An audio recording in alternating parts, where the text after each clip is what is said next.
All right, this video is going to focus on the structure and function of DNA. So the first thing, why does DNA matter? It's actually pretty important. We're going to see what kind of jobs it has.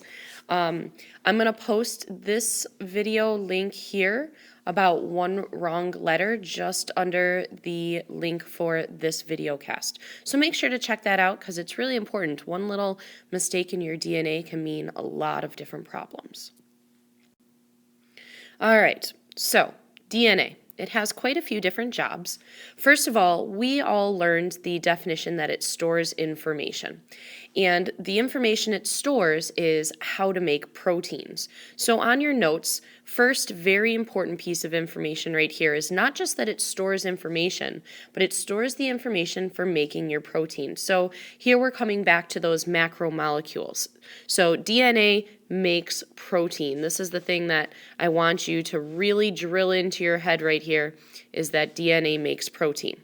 Now, the next thing, the proteins of your body are going to be very important for many different things.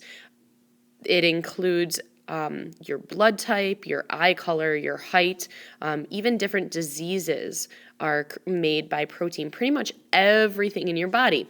You've learned already that DNA is all the information that makes you you. Well, that means that all the information that makes you who you are has to do with proteins. So the next question then is, why does DNA matter?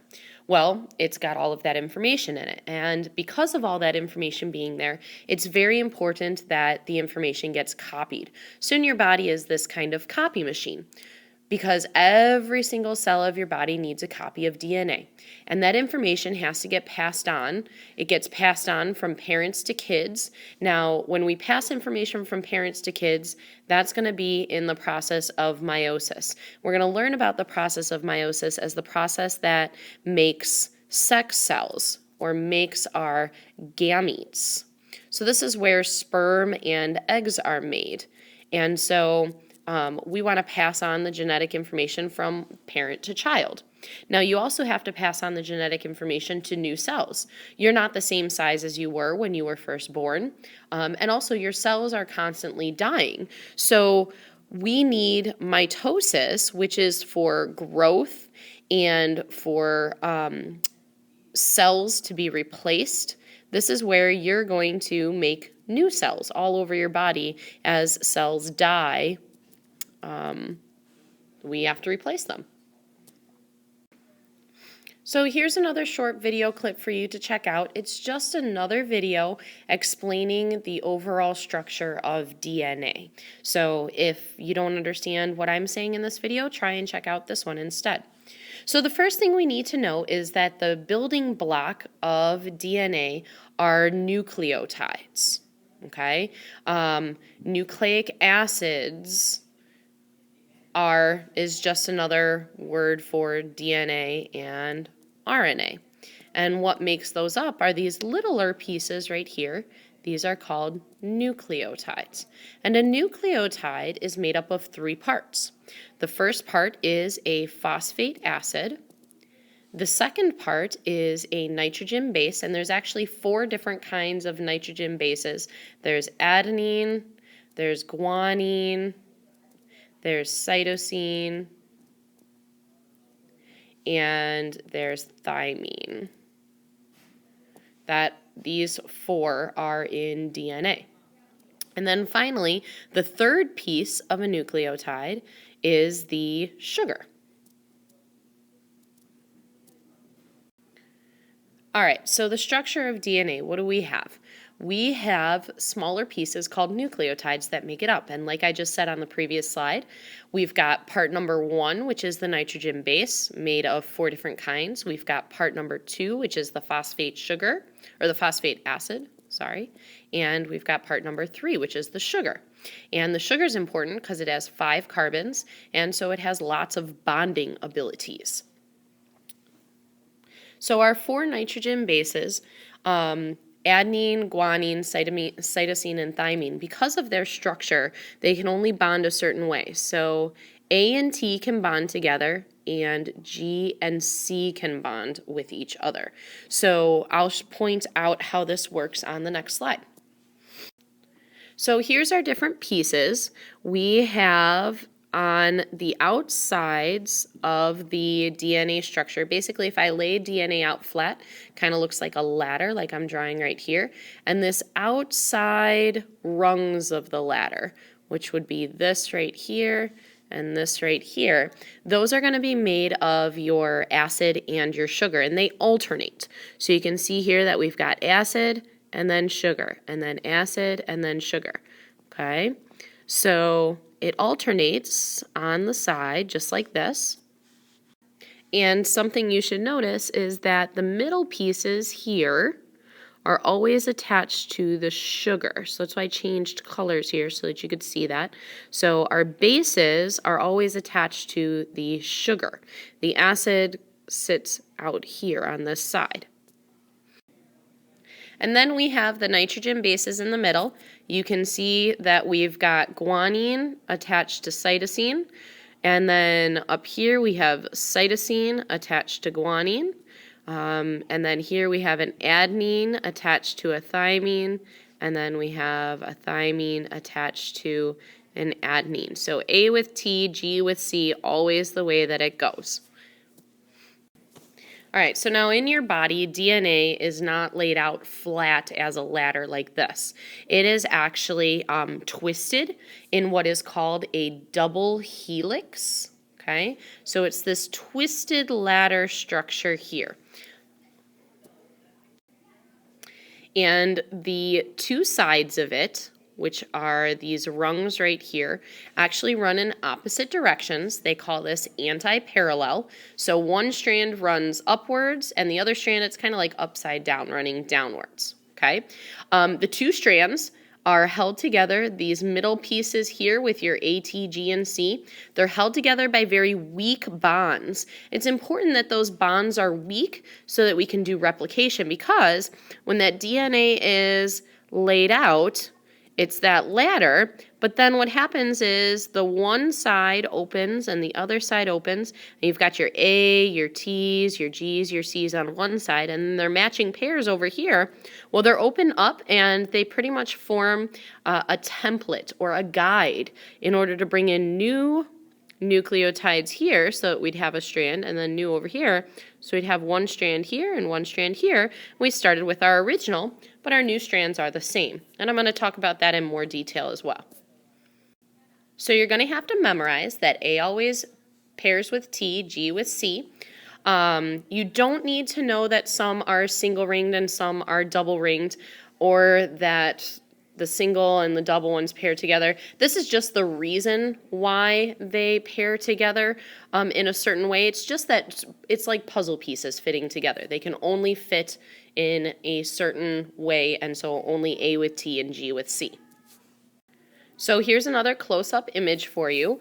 Again, here's your phosphate acid. Here's your sugars. Sugars always connect to the bases, and you can see again A with T, and you can see their structure that plays a role in this, and C with G. You don't have to memorize the structure. You need to know A with T and G with C. All right, so I've got a strand, half a strand of DNA. I've got one side of the ladder, basically. And so when you're asked to make a complementary strand of DNA, that means what would the other side look like of the DNA?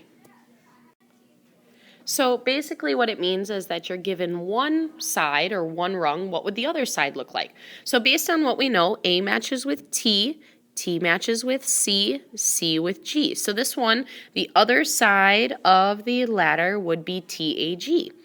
For the next set, we would have C, C, G, T matches with A, T matches with A matches with T, A matches with T, G matches with C, A matches with T, T matches with A, C matches with G, A matches with T. So take a second, pause the video, and see if you can figure out this next one here on your own. Then check your answer with me.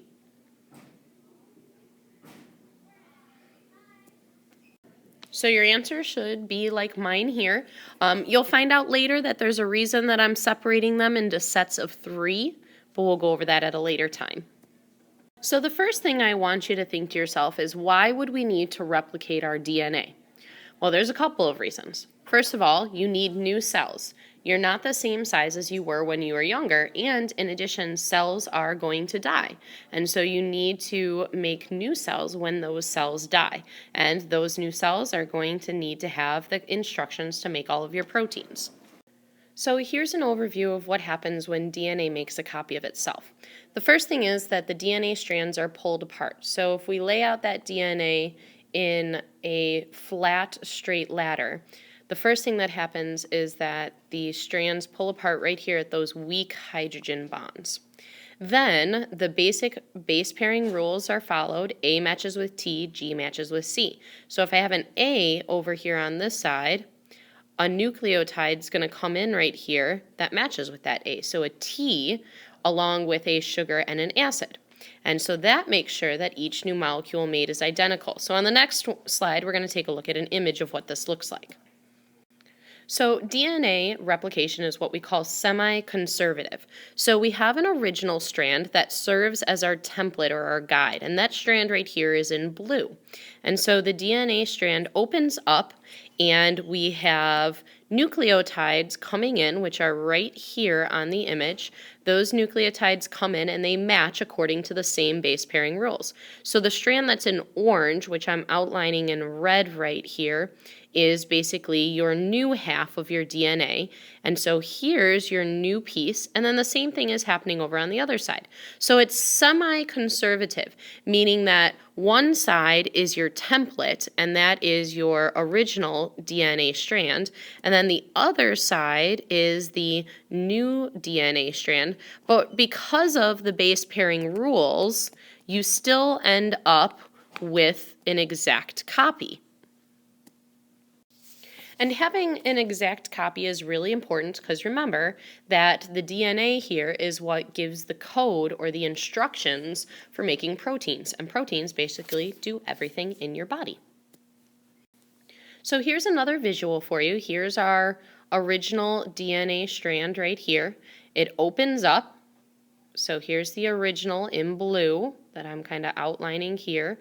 It opens up and then the new nucleotides come in. So here is one strand and two strands that we now have from just one strand originally. Now, enzymes are important. They do speed up reactions. We learned that previously. And in this particular process, enzymes play an important role because they help pull apart that DNA. And the main enzyme is DNA polymerase. So that's the enzyme that's going to take and break these bonds here, those little weak hydrogen bonds in between those bases, and it's going to work to pull them apart so that way the strand can open up. So the process of replicating DNA is actually also connected to cancer. The end of the chromosome is called the telomere. And the thing that's tough is that it's hard to copy the telomere. And so there's a special enzyme again, enzymes remember are kind of protein, that comes in and makes sure that the genes are not damaged during replication. And so this is, again, proteins are coded for on your DNA. So sometimes you may even have problems with making this protein in your DNA. And so what happens is that as we have cancer, the damaged DNA can't control the replication.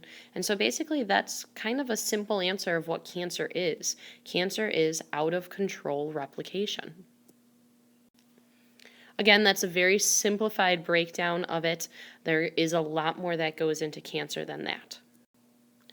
Since all living things have DNA, all living things also need to replicate their DNA. It happens a little bit differently in bacteria versus more complicated cells like eukaryotes such as ourselves and plants and other animals. You don't need to know the difference between the two, but please do know that all living things have to make a copy of their DNA.